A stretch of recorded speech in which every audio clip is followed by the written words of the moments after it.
president of the ANC, as well as the deputy president of the country, Comrade David Mabuza, known as DD. We're grateful for the presence of the media and the support and the coverage you've given us thus far, and the people of Mpumalanga to honor the son of Mpumalanga. I am here accompanying the Secretary General of the ANC, Comrade Fikile Mbalula, who has come to condole with the family. He's just been inside, but the SG will speak in detail about that, including announcing details of memorial services and the burial of our Deputy President. Over to you, SG. Thank you very much, Comrade Mahlengi. Ladies and gentlemen of the media, and our provincial chairperson, Comrade Mandla, and the Premier of the province, our provincial secretary, as well as other officials of the province present here, and the provincial executive committee, leaders of the ANC Youth League in the province, leaders of the ANC Women's League, the Veterans League of the ANC, as well as members of the Tripartite Alliance present here today. The African National Congress wishes to update the nation on the memorial and funeral program for our departed comrade, former Deputy President of the Republic and Deputy President of the African National Congress, Comrade David Mabuza. As the ANC, we are in deep mourning as we remember a cadre who lived and died in service of the people of South Africa. The outpouring of condolences and expressions of solidarity from every corner of our country and the world reaffirms the stature of Comrade DD Mabuza as a unifier, a humble servant of the people, and a disciplined leader of our movement. As the ANC, together with the Mabuza family, government and our alliance partners, we are working to ensure that Comrade DD receives a dignified farewell, befitting of his contribution to our democratic dispensation and to the lives of countless South Africans, especially in the rural heartland where he began his political journey. Over the course of this week, tribute sessions and organized visits have been and will be taking place across all regions of Mpumalanga. This is to allow different sectors of society, from the mass democratic movement, community leaders, diplomatic representatives, farmers associations, business people, traditional leaders and healers to pay their last respect and reflect on Comrade Mabuza's profound legacy. These activities include family and organizational visits from the 7th to the 9th of July 2025. Visits and tributes have been organized by structures of the ANC, including the Provincial Executive Committee of Mpumalanga Province, the leagues, the Umkhonto weSizwe Liberation War veterans and alliance partners, as well as diplomatic missions, sister liberation movements and local stakeholders. Daily tribute sessions Monday to Wednesday will be held from 10 to 14 hours and 17 hours, with a special Umanyano session on Wednesday at 14 hours. Regional memorial services will take place on Thursday in 3 regions in Mpumalanga. Enhlanzeni region, Paula Sports Field. This will be the main memorial service and will be addressed by Deputy President of the ANC, Comrade Paul Mashatile. Gert Sibande region, Chief Albert Lutulim local municipality. will be addressed by the national chairperson of the ANC, Comrade Gwede Mantashe. Nkangala Region, Steve Chwete, Sydney Choma, Banquet Hall, will be addressed by Nomvula Mkhwanazi, First Deputy Secretary General of the African National Congress. National Mourning and Funeral Service. Comrade David DD Mabuza will be laid to rest on Saturday, 12 July 2025. Prior to that, a guard of honor will be held on Friday, 11th July 2025 from 14 hours here in Barberton. A church service will take place at the Mabuza homestead on Friday, 11th July 2025 at 17 hours in accordance with family's tradition. The official funeral service will take place on Saturday, 12 July 2025 in a program led by the President of the Republic of South Africa and coordinated with the Mabuza family and the ANC. The funeral will receive full military honor, Category 2 as declared by the State President. Details of the funeral service, seating, protocol and live stream information will be issued by the Office of the Premier of Mpumalanga, the Presidency and the Mpumalanga ANC Provincial Office in due course. Comrade DD Mabuza life was a living embodiment of the Freedom Charter's call that, I quote, "South Africa belongs to all who live in it." His love for the landless, his concern for the child in the furthest rural classroom, and his belief in unity will remain guiding lights for this generation and the next. As the ANC, we call on all our members, supporters, and all South Africans to use this moment of mourning to reaffirm our shared commitment to dignity, justice, and people-centered leadership. We shall continue to walk in his footsteps with humility, with discipline, and with the understanding that to serve is to lead. And we want to thank the Mabuza family for giving us an opportunity and a special recognition as the African National Congress. And for the family, they've thanked the leadership of our movement, from the President, Deputy President, and all leaders of our movement, and welcomed us in this homestead and in this family through all our structures in the province and everyone across the length and breadth of South Africa. But we want to thank them for allowing us to be with them and to share with them this moment of sorrow, and to remind them that DD too was part of us. DD Mabuza was a member and a leader of the ANC who led from the front.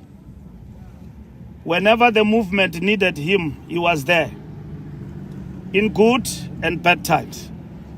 When the ANC was faced with the difficult and challenging times in the election campaign, and when the ANC needed every supporter, member, leader, resource, DD need not to be called or to be mobilized or organized.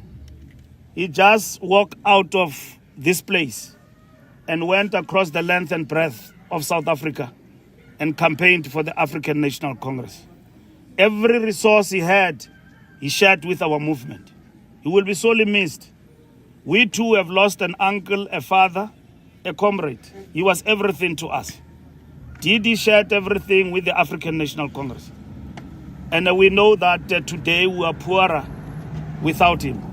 He worked tirelessly in our organization for what is good for the African National Congress. Where he thinks we committed mistakes, including himself, he was honorable and courageous and principled enough to come to the fore and mobilize all of us in the right path. For that, he will be missed. And we thank our comrades and the ground forces in Mpumalanga and across the length and breadth of the country who have ensured that we are present here to share, our celebration of the life of DD, and every leader, every member of the ANC, and all other political parties and leaders across the political divide who have been with us, have given the ANC messages of support and mourning the departed life of our dear comrade. And we thank the media for giving also an opportunity to share our own experiences, individual, collectively, and organizationally. The life of Comrade DD Mabuza. And most importantly, we say to his family, draw solace from the knowledge that you are not alone in this difficult time. I thank you. Thank you very much, Comrade SG. I will at this point turn to yourselves, members of the media, request that you ask the questions that you need to pose to the SG. And of course, the SG is accompanied by a delegation of National Executive Committee members and the leadership of the province, the chair, as well as the provincial secretary and the deputy chairperson, and those that are just flanking the SG. Members of the media, can we start? And I really want to plead that we limit a conversation about the state of the nation on other matters. We can speak about it, but let this not be about that. We are Africans, and I think we must focus largely on matters pertaining to the Mabuza family and matters pertaining to what the SG has spoken about in terms of the plan for the next days. Thank you very much, ENCA. All right, thank you, Moluku Moloto, here from ENCA. Mr. Mbalula, just two quick three questions. One, as you described Mr. Mabuza as the embodiment of the Freedom Charter, perhaps for those of us who might not be privy to the influence and the critical role that he might have played, particularly having served as deputy president of the ANC and of the country for that 5-year period, if you can elucidate there. But also, it's impossible for us not to ask about other matters. Yesterday, when you criticized the DA for having opened a criminal case against Minister Nkabane, you said no law was broken, but this morning we wake up to reports indicating that 2 staffers have essentially said they did not participate in that process, despite the fact that she told Parliament to the contrary. And lastly, the 30% tariffs by the United States, the ANC's position on that. Let me start with Nkabane because it's quite exciting to you. But nonetheless, it is what the media is for, to follow the truth. And we welcome the question and thank you for the question. And let me explain to you exactly the background to it. Should anyone have any information with regard to the minister and seek to challenge the fact that what the minister said to the portfolio committee is not informed by the truth, there are checks and balances in terms of the constitution of the country, in terms of our parliamentary system and legislature. There is ethics committee. Other political parties have reported the minister before the ethics committee. The onus is on them to prove that the minister have not told the truth in relation to what she said before the portfolio committee. Simple as that. Let's not argue about things that can be pursued through the proper channels, either through Chapter 9 institutions as well as through Parliament. I've said yesterday that members of the executive are governed by a code of ethics in terms of the executive and also the legislature. And in this particular regard, myself, even to strike a personal note, I was taken to the ethics committee, and some of my colleagues and ministers have also appeared before the ethics committee. At some point, I was also taken to the public protector, like all other members. All what I'm saying and I'm explaining is that from the calculation of the overall a number of facts that were presented to us.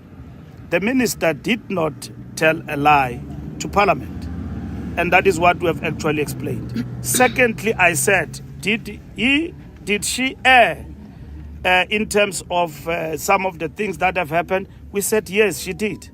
She admitted, she apologized. Thirdly, she implemented corrective measures. And then I said, fourthly, in terms of corrective measures that have actually implemented, as it pertains to the sitters, that process have begun from afresh. Labor, student, business, and everybody have been invited through the process of participating in the selection of the sitters. So, in as far as that matter is concerned, it is actually closed.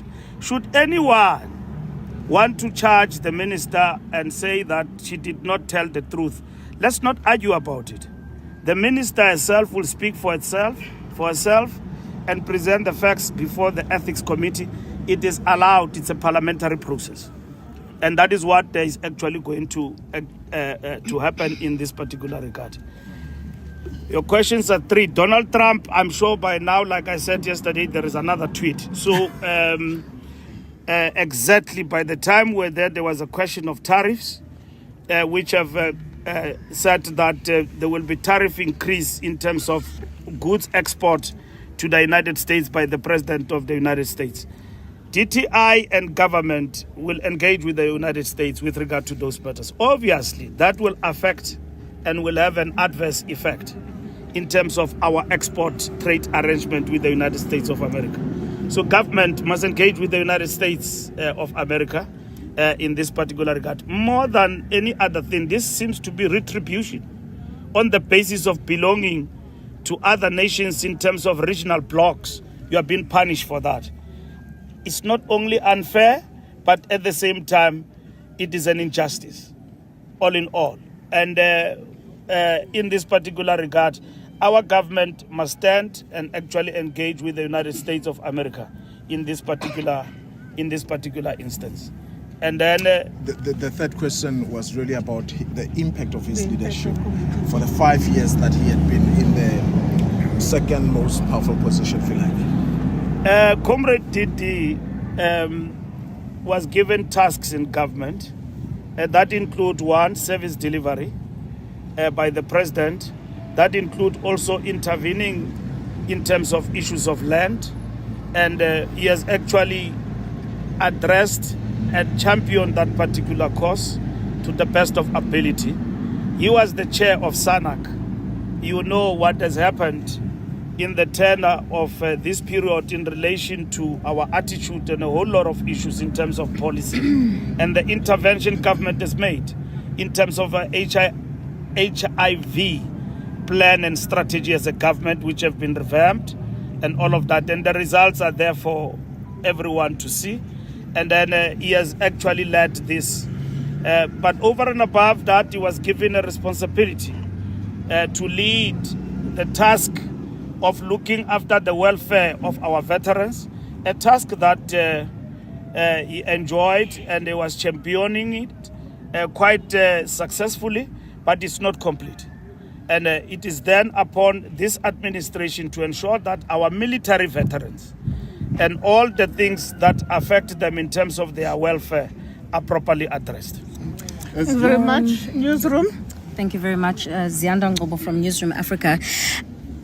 In the last couple of days, we have been discussing the Mkhwanazi issue. This morning, however, in light of what's common cause that DD Mabuza was concerned about the state of the organization and the public image, you now have two ministers, police ministers, former and current, being associated with this Vusi Cat Matlala report by News 24 saying that Cele was staying in his penthouse in Pretoria at some stage. This does not bode well for the image of the organization and the perception that the organization is corrupt and is now actually at the behest or working at the behest of the underworld. What does the ANC have to say about this in light of the public scrutiny and calls for action, as of course we wait for the president to also give direction?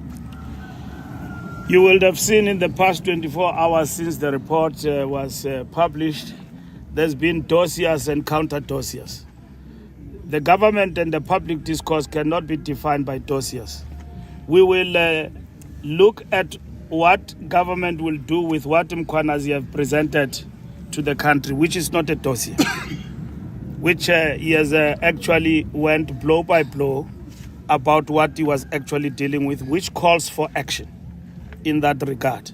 So we will not deal with dossiers because that is a work of the underworld, the work of the dark world, counter accusations, and we will caution South Africa not to follow dossiers. It's an investigative piece, Mr. Mbalula. No, I'm not relating exactly to what we are talking about because it's not a dossier. I'm talking related to the question you are asking and the activities since what Mkhwanazi has presented to the country on Monday.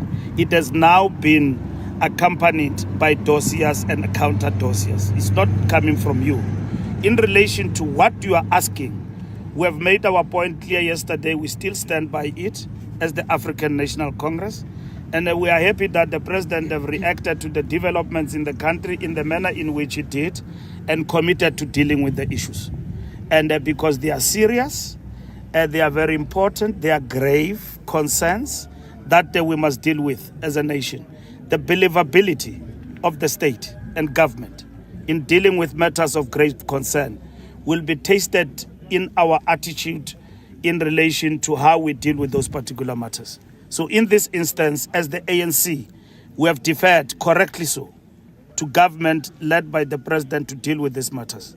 And the president have already pronounced on the matters immediately and even yesterday, talking from Rio at the airport coming back home, that he still reiterate the fact that these matters are grave and they will be dealt with. The image of the party, Mr. Mbalula, there are two ministers from your party, both former and current senior members of the ANC, who in an investigative piece by News 24 have been implicated. The image and what this says about the ANC in an environment where the confidence in your party is already low. No, there's no need to raise palpitations. Let's deal with issues. No, let's deal with issues properly. Yeah, thank you. I missed that point. Let me answer that question. SG. In relation to that, I wish to also reiterate that in the ANC, we've got our own processes. The matters that are reported in the public domain in terms of the ANC, we do have the capacity to deal with them, and also those members to appear before the Integrity Commission to explain themselves in as far as how those matters affect the integrity of the party. The Integrity Commission will be seized with those matters. In relation to those members, it's either those members will present themselves. If they fail to present themselves, they will be convened, I can assure you, before the Integrity Commission. The president of the country and the state, in terms of preserving its integrity, must deal with all implications and accusations made, grievous as they are, and get to the bottom of that. And that is what is important, because the rule of law is the cornerstone of our democratic state. And the National Democratic Revolution, for it to succeed, it is also about the rule of law. Rule of law, rule of law. And that is what is important. And we cannot prevaricate on that. And the ANC will not. And that is why even ourselves internally as a party, we have strengthened our mechanisms in the fight against corruption. So in this instance, without saying others are guilty or not, we must understand there's always another side of the story. And so that is why we put processes in place for people to clarify some of the rumors and allegations that are made against them.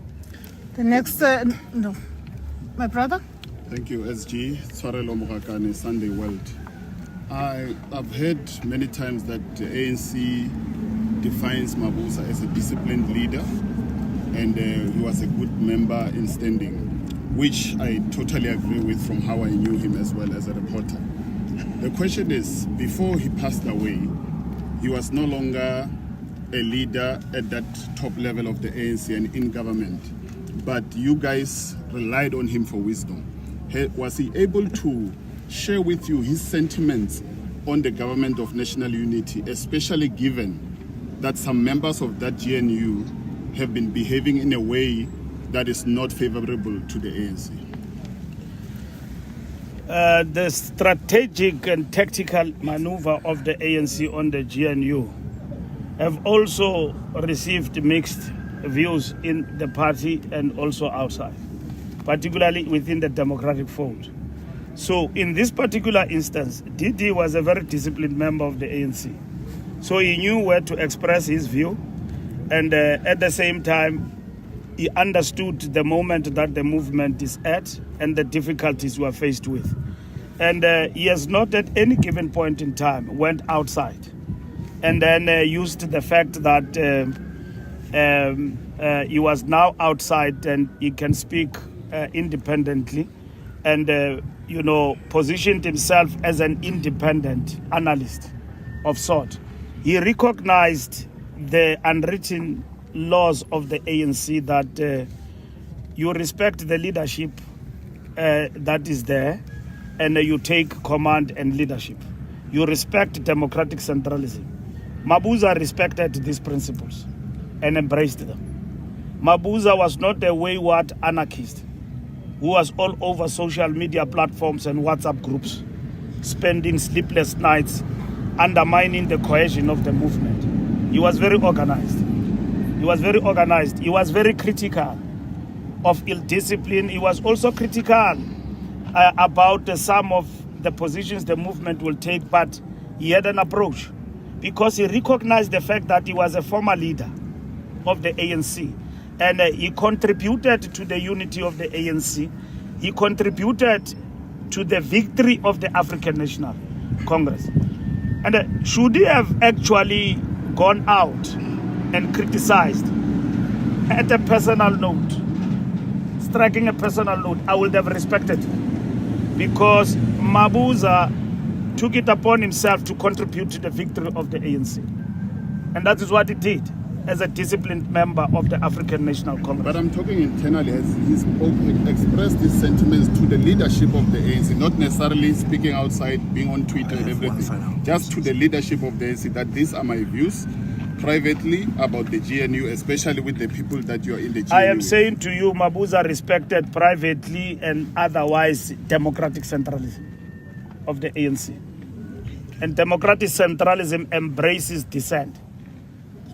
And dissent means that you can hold a view that is opposite to the national leadership, but you stay to the discipline of the organization. And I'm saying that he was that kind of a cadre. So what you want is a private discussion, which I'm not at liberty to express when a person has passed on, because he's got no right now to reply for himself. So you wouldn't know whether I'm telling a lie. I saw a leader here who was parading and strutting like a peacock, talking about the fact that they took Mabuza to somewhere and somewhere and somewhere. Did he explain this story? When he came from Russia, for all South Africans to know how he got there, how he left his place, and who assisted him. He didn't need a spokesperson called myself, Mandla, or anybody. The man spoke for himself. So why do I talk about the views of somebody that were held in private, that you will not be in a position to counter, whether I'm lying or not? All what I'm talking about, it's a principle that DD respected democratic centralism, and that is a fact. You see?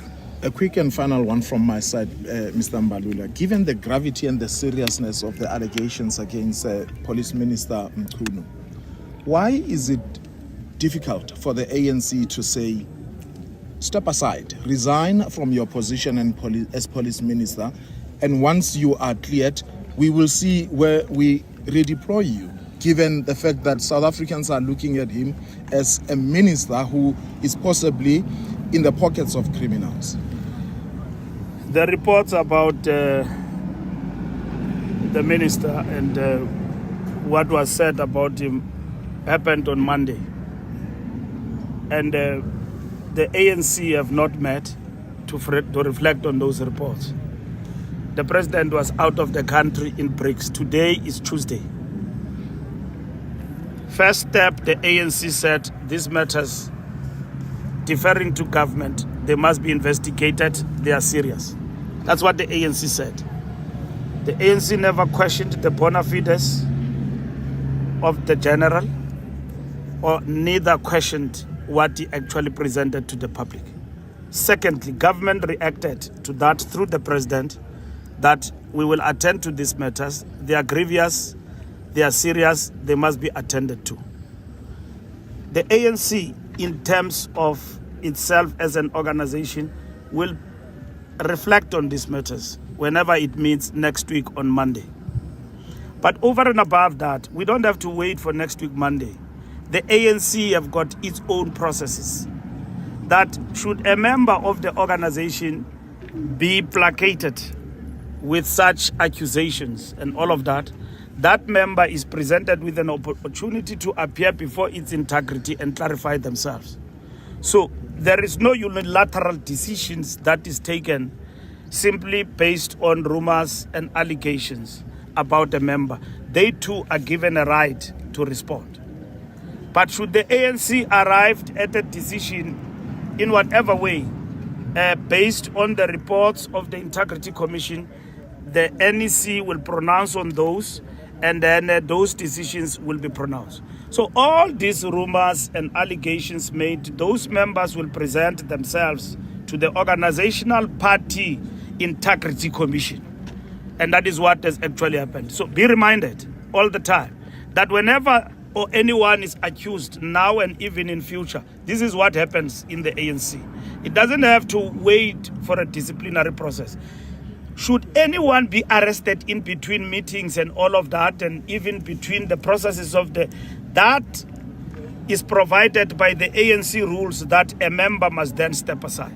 In this particular instance, our step aside rules do not allow us to make anyone to step aside unless if they've actually been arrested, which is a point that I actually clarified yesterday. So we've got processes, we've got checks and balances that allow us to deal with matters.